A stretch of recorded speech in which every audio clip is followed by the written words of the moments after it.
lab test commonly used in clinical components that test hydrogen ions. All right, well, we certainly have pH, but not specific concentrations of hydrogen ions. And so, because this is our carbonic acid bicarbonate component, we can readily get the arterial PCO2, the partial pressure of carbon dioxide in arterial blood can be obtained from blood gases. Okay, a prick of getting an arterial sample. So instead of using hydrogen ions, we're going to get that factor from our arterial carbon dioxide concentration, but we have to multiply that value by a factor of 0.03 in order to make that work. So this is bicarbs, and this is the hydrogen. Okay. Now, our normal bicarb values are equal to 24 milliequivalents. Okay, and that just milliequivalents are how things they make. This is a standard measure when they use different components. What's our normal for arterial PO2? What's the partial pressure of carbon dioxide as blood leaves the lungs? 40. Okay.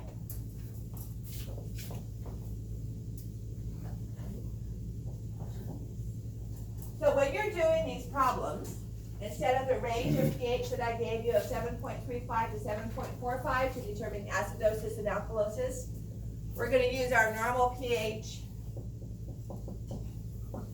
at 7.4. So if it's 7.36, even though that's in our normal range, I want you to call it acidosis. Okay? So acidosis is going to be anything less than 7.4. And alkalosis is going to be anything greater than 7.4. Okay, just to keep it simple. All right. Now, when we figure this out, we will see that a log of 20 to 1, meaning a ratio of 20 bicarbonate ions to a 24, our normal value, we'll move this. So when our bicarbs are 24 milliequivalent and our PCO2 is 40, that equals a ratio of 20 to 1 when we do the math.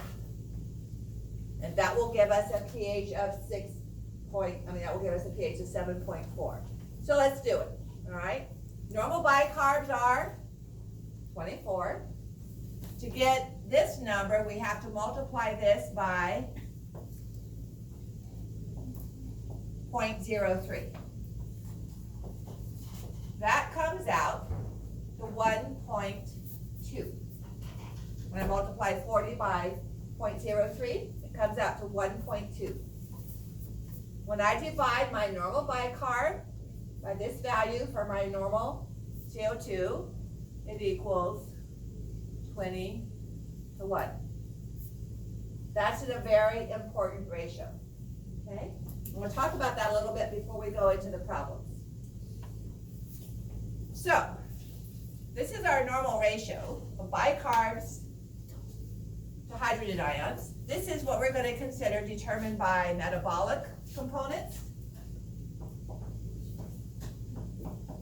Whereas because this is CO2, this is going to be determined by respiratory changes. Everybody with me on that? So if the top number changes, it's a metabolic condition. The bottom number changes, it's a respiratory condition. Okay? So let's look at some examples. If my ratio comes out to 22 to 1.8, which number is off? The bottom one. That means I have too much carbon dioxide.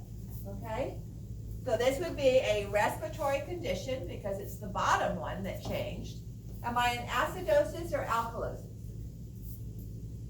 Now we have to go back. If I have too much carbon dioxide, am I making too much carbonic acid and releasing hydrogen, or am I not making enough and I don't have enough hydrogen to buffer my bicarb? Too much. So I'm going to have too much carbonic acid releasing too much hydrogen ions. So this is going to be a condition of respiratory acidosis. Does that make sense? So just by looking at this ratio, you can tell which number is off, whether it's respiratory and whether it's acidosis or alkalosis. Okay? Now if I change that to, the number's supposed to be 1, now I don't have enough carbon dioxide. I'm going to have too many bicarbonate ions for the buffering ability of my hydrogen ions. Is it a respiratory or a metabolic problem? It's respiratory, okay? So this would be respiratory alkalosis. So what are some conditions that can cause respiratory acidosis? Anything that causes you to retain CO2. So pneumonia, emphysema, any COPD, anything that's going to block the interface of oxygen diffusing across the respiratory membrane, pulmonary fibrosis. That one's a little easier. What about respiratory alkalosis? What causes you to lose too much CO2?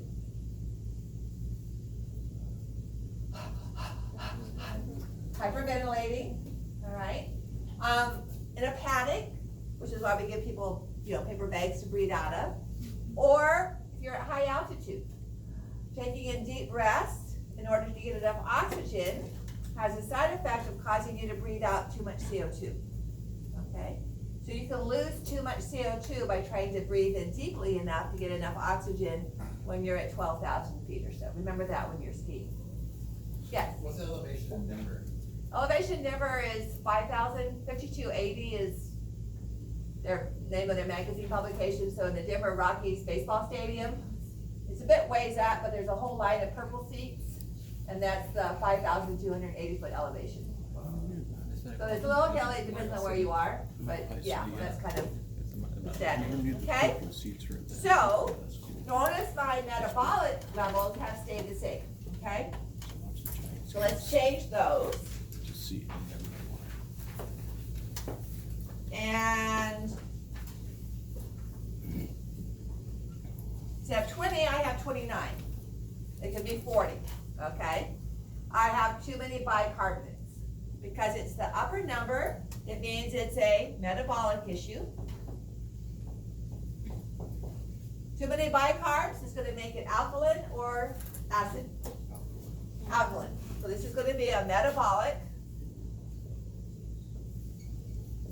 alkalosis. Okay? Too many bicarbs over and above the normal number of hydrogen ions I have. All right? Now I'm under 20. My PCO2 is normal, it's a 1, all right? So it's a metabolic problem. And even though I have a normal number of carbonic acid molecules, I don't have enough bicarbs, so my issue is I have hydrogen ions that aren't being buffered. So this is going to be metabolic acidosis. All right? We talked about some metabolic acidosis causes tonight. So ketoacidosis, diabetic or just being on a ketogenic diet, diarrhea, where you're losing the bicarb or the amount of hydrogen ions that you have, metabolic alkalosis, vomiting, or taking too much of the antacids, okay, which are bicarb, so you can overdose on that. Now, you don't have to go through the whole thing of figuring out the ratio, since you know the normal values, all right? Just on making the decision on whether, without the actual pH, if I tell you that the bicarbs are 43 milliequivalents, and your PCO2 is equal to 40 millimeters of mercury, that's not a 20-to-1 ratio, and you don't have to make it a 21-to-1 ratio. You know that PCO2 of 40 is normal. So the number that has changed are my bicarbonate ions. So this is a metabolic condition. My normal value is 24. This is higher than 24. It's going to be metabolic alkalosis. Okay? Just by knowing the normal values without converting it to a 20-to-1 kind of component. Does that make sense? Okay? Or if this was 24, and this value was 80, now this is normal, and I have too much carbon dioxide. So this would be respiratory acidosis. Because I have too much CO2, which means I'm making too much carbonic acid and releasing too many hydrogen ions. Okay? Now if I was breathing off that extra CO2, not extra, but I'm breathing off too much CO2 by being at 12,000 feet, then I might have a PCO2 of 28. Normal bicarbs, low PCO2, so I'd be in respiratory alkalosis. Okay. So again, think about which way these numbers are being shifted. Now,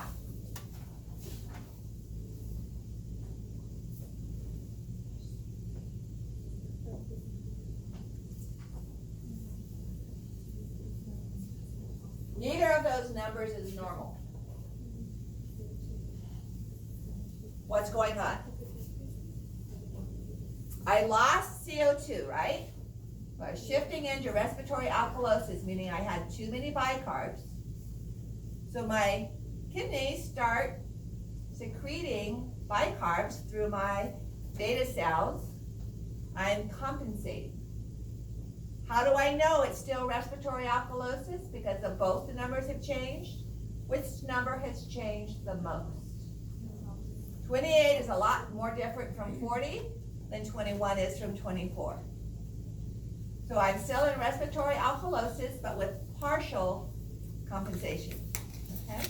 So my pH is still going to be alkaline, but not as bad as it would have been before. Does that make sense? Now I can see the same thing in a 20-to-1 ratio. All right? So let's say that respiratory alkalosis, this is 0.05. So I don't have enough carbon dioxide. My bicarbs have dropped. This is dropped by 50%. This is only dropped by 10%. So this is my cost. This is my compensation. Okay? Now what would you say if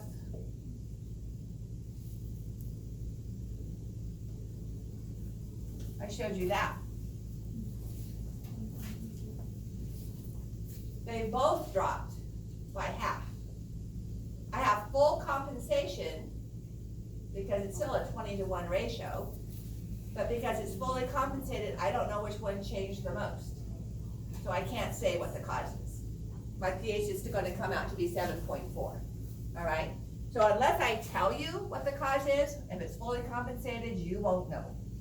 So there are some of the problems, at least one, where I told you what the cause is, because they're both fully compensated.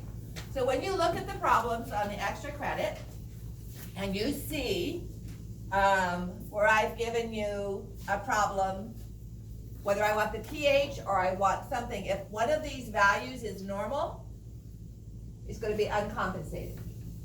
Because partial compensation, both numbers have to change. So if the PCO2 is normal, it's uncompensated. If the bicarb is normal, it's uncompensated. Does that make sense?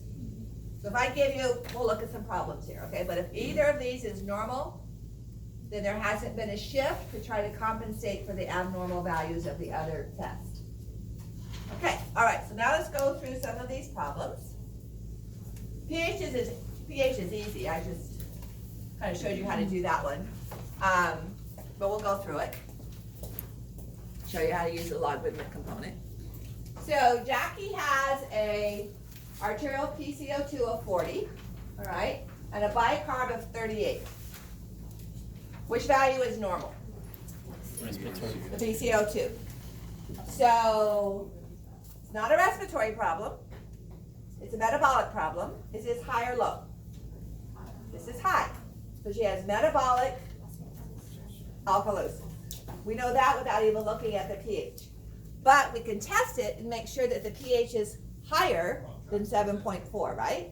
Otherwise, it wouldn't be alkalosis. All right, so we're gonna put in 38 here where the bicarbs go, and these slides are on Canvas.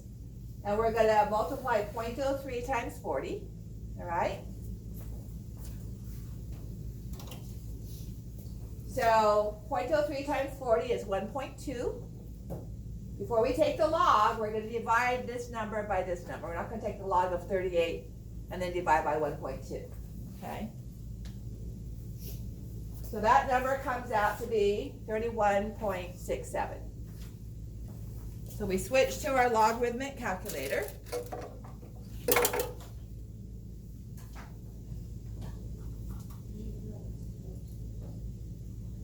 Make sure we're on log.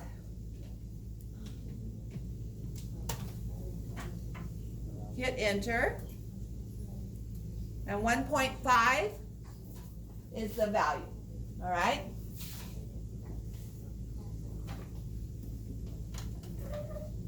So we add 1.5 to 6.1, and we have a pH of 7.6. Is that an alkaline pH? Yeah. Yes. So that fits with our metabolic alkalosis. Uncompensated because our PCO2 had not changed. So that has to change to become a compensated component, okay?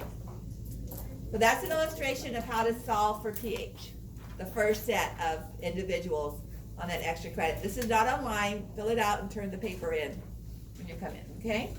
All right. So now let's figure out bicarb. We're going to use the same numbers, okay? Now we know the pH and we know the arterial PCO2, but we don't know the bicarb. So now we're going to use antilog. All right, so our our PCO2 is 40, and our pH is 7.6, using the same issue. So what do we know about this already? Is it respiratory? No. No, because our PCO2 is still normal. We don't know what our bicarb is, but we know our PCO2 is still normal, so it's not respiratory. Is it compensated for? No, because we have a normal value, and we know it's alkalosis. So already we know it's a metabolic alkalosis, because our respiratory is uncompensated. Because our respiratory value is normal, so there's no compensation and it's not a respiratory issue. All right. So the antilog is of this number, not the whole thing. All right. So we're going to take the pH minus the pK, and we're going to take the antilog of that.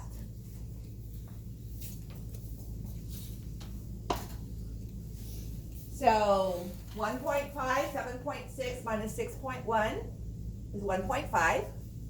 Now we already just put that in there, but we're going to switch this and use the antilog component of this calculator. So we have to change this to antilog, okay? And we put in 1.5. 31.6. We had 31.67, but so 31.6 is our value for the antilog.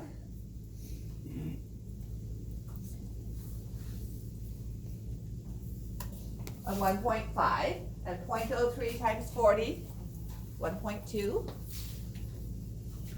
So 31.6, which is this value, times 1.2, which is that value. Everybody with me on that? Our bicarb is 38, okay? And you can round up. So if I use whole numbers, you can round up to whole numbers for that value. If the pH is 1 or 2 decimal places, you can use that for your pH. All right? So there's a set of 4 people that I use for finding the bicarb, but different conditions as far as respiratory, metabolic, alkalosis, or acidosis. Okay? And then finally, we're almost done tonight, guys. Like by an hour earlier than last night. So now let's look at, we want to find this one got a little word off. So we want to find the bicarb. We have that's one part. What was I doing here on this one anyway? Oh, that's just another illustration of the bicarb, okay? So here we want to know the CO2. So this time we know our bicarb, we can put that up there. Again, we're going to take the anti-log of this value times that value, but instead of multiplying, we're going to divide, okay? So our pH is 7.6. So we're going to take the anti-log, I don't know, these numbers should not have changed. I thought I changed them last night. We're going to take the anti-log of 7.6 minus 6.1. That's what this is up here. Okay. And again, these keep changing.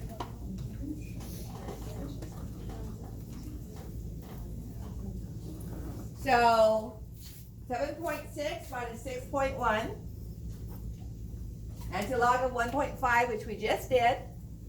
32.6. Sorry, 1.6 times our 0.03. We don't have a CO2 in there, right? Because that's what we're trying to figure out. So just multiply that by the 0.03, and then we divide that into our bicarb.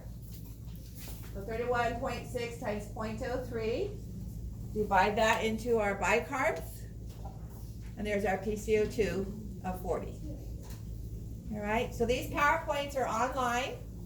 You can just plug in the numbers for the different values that I have on that table. Okay?